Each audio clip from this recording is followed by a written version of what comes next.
안녕하세요. 18년차 원룸 집주인 아저씨 은퇴혁입니다. 오늘은 저번 시간에 이어서 구독자분께서 질문하셨던 7억 들고 원룸 건물 알아보기 5번째 시간인데요. 사실 오늘은 1억 들고 청주에서 원룸 사업 가능한지에 대해서 한번 검토한 후에 말씀드려 보겠다고 이렇게 예고 드렸었는데, 갑자기 지난 시간에 마저 말씀드리지 못한 것들이 이게 생각이 나가지고 오늘은 그거에 대해서 마무리를 한번 해보려고 합니다. 질문 주신 분이 광주광역시 광산구 수안동에서 원룸 사업을 하시겠다고 이렇게 하셨는데요. 광주에서 가장 큰 공단 바로 옆에 있는 동네라서 배후 수요가 확실해 보인다고 전에 영상에서 이렇게 말씀드렸었고요. 그리고 땅값이 꽤 비싼 편이라서 아마 임대 수요가 충분한 지역이 아닐까 이렇게 생각했었는데요. 그런데 인구 추이 데이터에 대해서는 말씀을 한번 안 드렸어요. 우리나라는 인구가 줄고 있다는 건 다 알고 계시죠? 그래도 내 임대 사업 하려고 하는데 그래도 인구 추이가 어떻게 되는지 한 번 정도는 확인하고 가는 게 이렇게 맞을 것 같아 가지고요. 인구 추이를 한번 제가 확인해 보도록 하겠습니다. 아래 도표와 같이 광주광역시가 전반적으로 이렇게 인구가 줄고 있어요.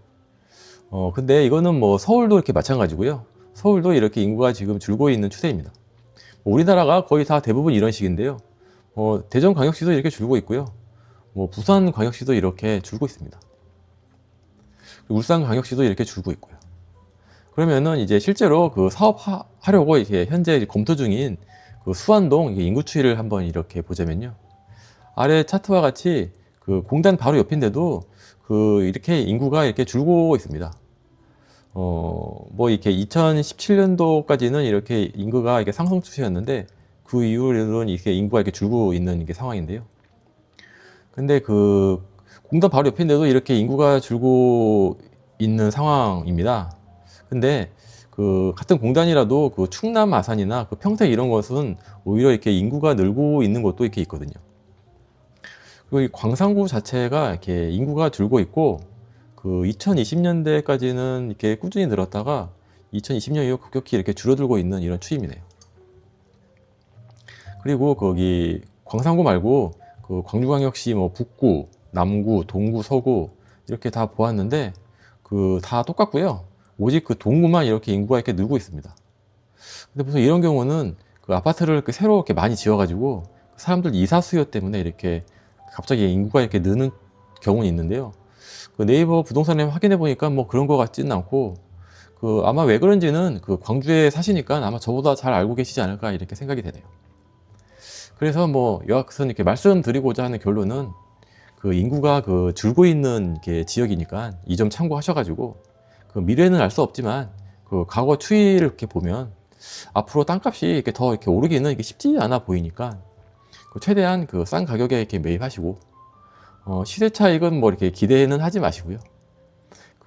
대신 수익률을 최대한 높여가지고 최소 7년 안에 투자금을 다 뽑는다 이 생각으로 이렇게 사업을 임하시는 게 어떨까 이렇게 생각을 드립니다. 그래도 이렇게 공단이 바로 옆에 있어서 유동 인구는 이렇게 꾸준히 들어오지 않을까 이렇게 생각은 든데요. 꾸준히 이렇게 들어올까 생각이 들어가지고 그렇게 미래가 암울하다 이렇게 뜬 단정 지을 수 없을 것 같습니다. 네. 그래서 정리를 해보자면 장기적으로 보았을 때 인구가 줄고 있으니 시세 차익 말고 수익률을 높여라 이렇게 정리가 될 수 있겠네요. 특히 지방에서는 이 전략이 최선인 것 같다고 저는 이렇게 생각을 합니다. 그리고 반면에 또 희망적인 것도 있는데요. 근데 최근 제가 이렇게 원룸 사업을 하고 있는데 점점 혼자 사는 사람들이 많아지고 있어요. 나이를 먹어도 이렇게 결혼을 안 하고 그냥 혼자 삽니다, 원룸에서. 그래서 인구는 이렇게 줄어들어도 근처에 일자리만 확실히 받쳐준다면은 이 수요가 급격하게 꺾이지는 않을 것 같습니다. 그래서 이렇게 희망적인 말씀도 한번 드려보네요. 그리고 다음으로 이렇게 말씀드리고자 하는 거는요. 이제 매매하려고 이제 물건을 이렇게 알아볼 때 앞서 이렇게 많은 검토를 했잖아요. 하지만 최종적으로 현재 이 동네의 임대 상황이 어떤지 한번 확인은 해봐야 될 것 같은데요. 그래서 현재 공실이 많은지 적은지 이렇게 확인을 해봐야 되는데 이걸 이렇게 알 수 있는 방법은 물론 이거를 부동산에 물어보면 여기 손님이 여기 공실 겁내 많은데요. 뭐 그래도 건물 사실래요? 뭐 이렇게 말해주는 부동산은 뭐 없겠죠. 무조건 뭐 공실은 거의 없고 뭐 이렇게 임대하기 참 좋다고 뭐 이렇게 말을 할 거예요. 그래서 이거는 내가 직접 이렇게 확인을 해봐야 되는 건데 확실하게 뭐 100%인 방법이다 뭐 이런 거는 없는 것 같고요. 뭐 대략적으로 이렇게 확인할 수 있는 방법을 제가 이렇게 말씀드려보려고 하는데요. 내가 이게 건물을 보러 갔는데 그 이제 물건을 이렇게 보여줄 거 아니에요, 부동산이.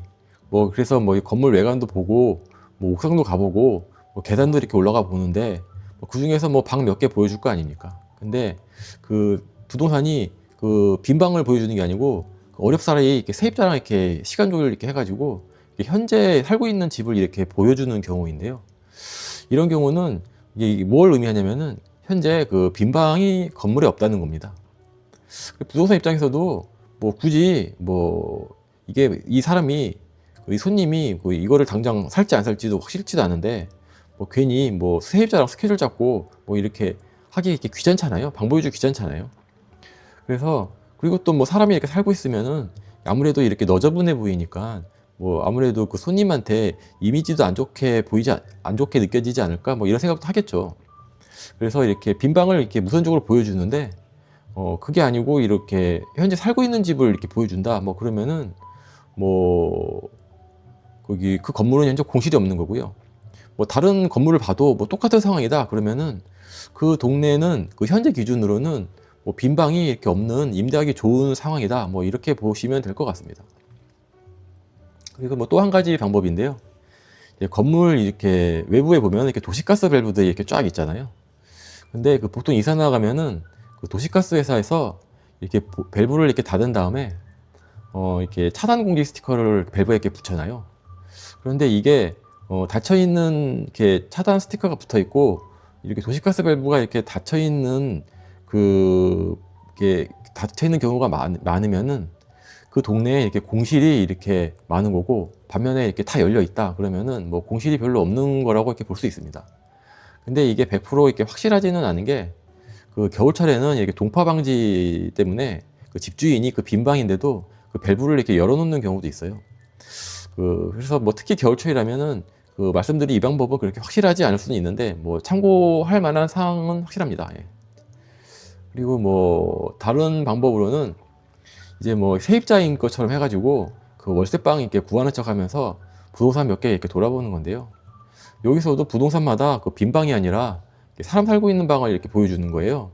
그러면 이건 거의 확실한 100% 확실한 데이터라고 이렇게 볼 수 있겠습니다. 그러면 이 현재 기준으로 이 동네는 빈 방이 없다 뭐 이렇게 보시면 될 것 같네요. 하지만 지금 그 경기 사이클이 좀 안 좋은 구간이잖아요. 그 공단 근처에서는 그 공실률이 그래서 이렇게 이 공단 근처에서는 공실률이 평소 대비 좀 이렇게 높지 않을까 뭐 이렇게 생각도 드는데요. 그럼에도 불구하고 앞서 말씀드린 이렇게 좋은 징조가 이렇게 보인다면 그 동네는 임대 사업하기 매우 좋은 지역이 아닐 수 없겠습니다. 이 정도 되면은 직접 건물 사서 임대 사업을 해보지 않아도 뭐 이 정도 확인되면 어느 정도 이렇게 확신을 가지고 이렇게 사업을 해도 괜찮은 것 같네요. 네. 그래서 오늘은 이렇게 그 원룸 사업하기 그 좋은 지역 그리고 공실률이 낮은 지역 확인하는 방법에 대해서 뭐 이번 영상에서 마저 다 말씀드리지 못했던 거뭐 보충해가지고 한번 말씀드려 봤는데요. 그래서 이러한 것들은 그 최종 이렇게 매수 결정하시기 전에 한번 확인해 보시는 것도 이렇게 나쁘지는 않을 것 같습니다. 근데 다만 그 현재 공실이 많고 최악의 그 경기 상황일 때 그 건물값이 가장 싼 법이고 그 매도하시는 그 집주인 입장에서도 지금 어떻게 해서든 빨리 팔려고 하기 때문에 그 매수자 우위 시장이 될 수가 있거든요. 이건 또 어찌 보면 또 매수하는 관점에서 봤을 때는 또 기회일 수도 있으니까 뭐 이 점도 이렇게 참고하시면 좋을 것 같고요.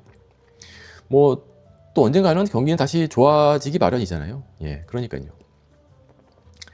그래서 오늘 드릴 말씀은 여기까지고요. 그 다음 시간에는 그 진짜로 그 청주에서 1억 들고 원룸 사업 해보기에 대해서 말씀을 드려보도록 하겠습니다. 그리고 그 원룸 사업에 대해서 뭐 더 알고 싶으시면 그 아래 설명란에 제가 링크를 해놨는데요. 그 네이버 카페 그 임대 사업자 모임 한번 가보시면 그 13만 명 집주인 아줌마 아저씨들이 모였거든요. 그 아줌마 아저씨들의 그 구구절절한 이야기를 이렇게 들어보실 수 있고요. 또 제 영상 댓글에 질문 남겨주시면 제가 검토해서 이렇게 영상을 한번 만들어 보도록 하겠습니다. 그리고 지난 영상은 제가 아래 고정 댓글에 보시면은 제가 한눈에 보기 쉽게 잘 정리해 두었거든요. 한번 그 정주행 해보시면은 도움이 많이 되실 거라 생각이 되네요. 오늘 영상은 여기까지고요. 제 채널 구독하시면 제 그 18년 원룸사업 노하우를 제가 조금씩 풀어볼 텐데요. 댓글, 좋아요 남겨주시면 현재 그 무보수로 유튜브 하고 있거든요. 저에게 이렇게 보람을 주실 수 있겠네요. 아무쪼록 그 긴 시간 시청해 주셔서 감사합니다.